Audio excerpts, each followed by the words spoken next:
Bienvenue sur Africa 24 dans cette nouvelle édition du Non-Stop Info. Au sommaire de l'actualité, la lutte contre le terrorisme au menu d'une conférence qui rassemble depuis ce lundi au Tchad des femmes députées de la zone G5 Sahel, une initiative de l'Union africaine et des Nations Unies.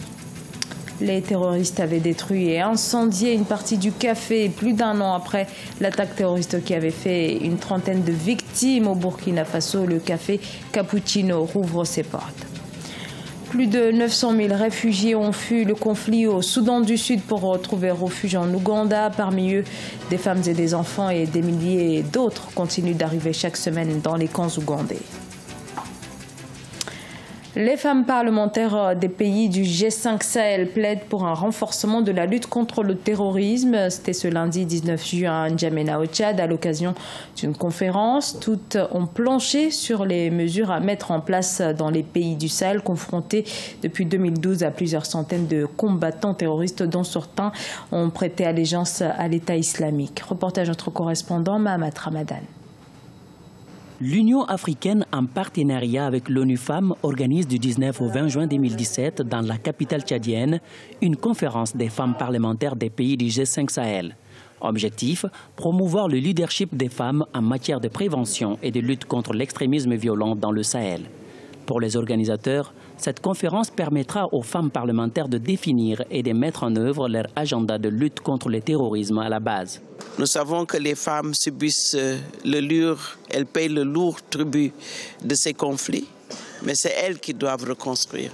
Et je pense que c'est l'opportunité des institutions comme les Nations Unies et l'Union africaine de venir soutenir le secrétariat du G5 Sahel, mais surtout le leadership de cette région qui veulent faire taire les armes, mais également contrer tout ce qu'on voit comme terroriste et tout ce que nous voyons comme acte et tout ce que nous voyons comme violence. Pour les panélistes, les femmes sont les premières victimes du terrorisme en Afrique. Leur contribution pour la déradicalisation des jeunes est incontournable. Par cette conférence, les femmes parlementaires de la sous-région manifestent leur volonté de contribuer à la lutte contre l'extrémisme violent engagé par les États membres du G5 Sahel. L'extrémisme violent va grandissant et nous sommes convaincus que l'implication, la participation des femmes à la prise de décision concernant les problèmes de résolution des conflits aujourd'hui s'avèrent plus que nécessaires. Aujourd'hui, la femme, elle est utilisée et parfois elle est actrice et complice des conflits qui se trament maintenant au niveau de la sous-région. Notons qu'une quarantaine de femmes issues des parlements et des sénats des pays membres du G5 Sahel, dont le Tchad, la Mauritanie, le Niger, le Mali et le Burkina Faso, participent à la conférence sur la prévention et la lutte contre l'extrémisme violent. Et le cappuccino reprend vie au Burkina Faso après le splendide hôtel et le bar Taxi Brou. C'est au tour du café Cappuccino de rouvrir ses portes. Les travaux de réhabilitation ont pris fin plus d'un an après l'attentat terroriste du 15 janvier 2016. Birama Savnera.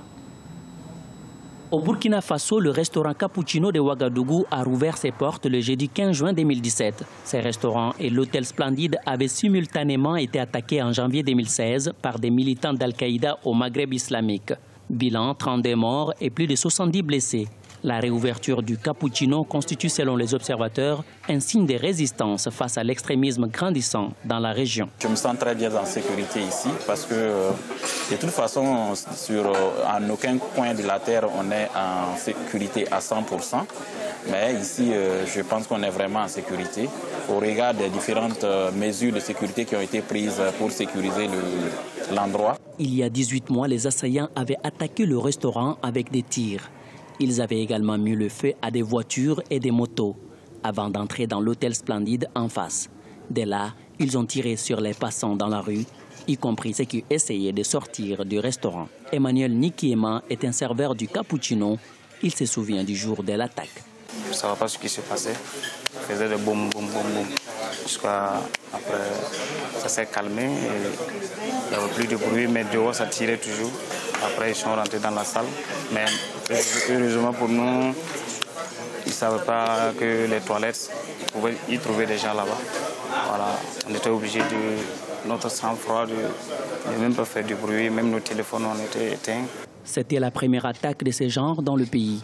Depuis lors, le Burkina Faso a été frappé par plusieurs attaques près de sa frontière nord avec le Mali. Pour les responsables du restaurant, la réouverture du cappuccino permet de rendre hommage aux victimes de l'attaque djihadiste, mais aussi de montrer qu'il n'y a pas de place à la peur.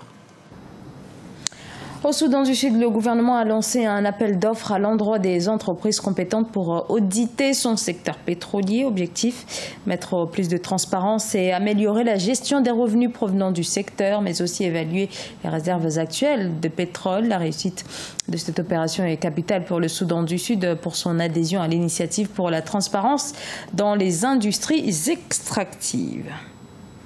Situé au cœur d'une zone de conflit, l'Ouganda est cité en exemple par le Haut-Commissariat des Nations Unies pour les réfugiés. Le pays accueille en effet un grand nombre de réfugiés, aujourd'hui plus de 900 000 en provenance notamment du Soudan du Sud. Et l'une des problématiques majeures concerne leur prise en charge immédiate et particulièrement celle des enfants. Ibrahima Djoumaba. L'Ouganda est devenu une terre d'accueil pour les réfugiés de ses pays voisins et principalement du Soudan du Sud. Actuellement, 260 000 Sud-Soudanais sont recueillis dans le nord de l'Ouganda. Plusieurs milliers d'enfants isolés ont été répertoriés dans le camp de Bidi-Bidi, dans le district de Yombé. Ils y vivent sans leur famille. Nous avons enregistré 9 000 enfants non accompagnés et séparés de leur famille. Des enfants qui ne savent pas si leurs parents sont vivants ou morts. Ils ont suivi la foule venant du Sud-Soudan jusqu'ici. Plus de 100 enfants isolés arrivent chaque jour en Ouganda dans des conditions difficiles. Environ 75 000 enfants isolés sud-soudanais sont répartis entre l'Ouganda, le Kenya et l'Éthiopie. Dans ce camp ougandais, ces enfants bénéficient d'activités ludiques pour se prémunir contre la violence. Au même moment, les autorités font face à une pénurie de l'aide alimentaire.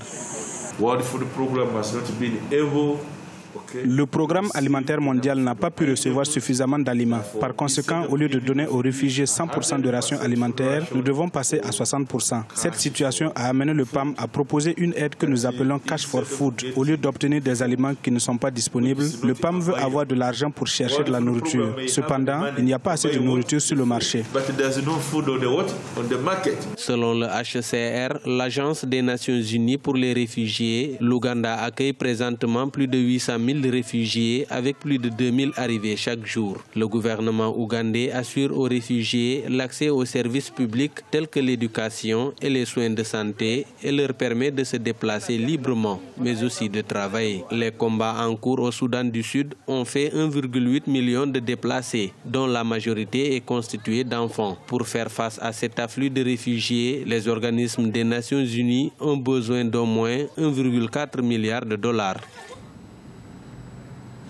Un mot de sport à présent avec la Coupe des confédérations de football qui débute ce mardi 20 juin. Au programme cet après-midi, premier match à Luanda en Angola à partir de 15h en local. Le CR Delibolo de l'Angola donc fera face aux Zesco United de la Zambie et à Port Harcourt au Nigeria à 16h. Le Rivers United tentera d'en découdre avec le club Kampala City Council FC toujours à 16h, mais cette fois à Conakry en Guinée. Le Aurora AC guinéen jouera contre le CF Mounana du Gabon.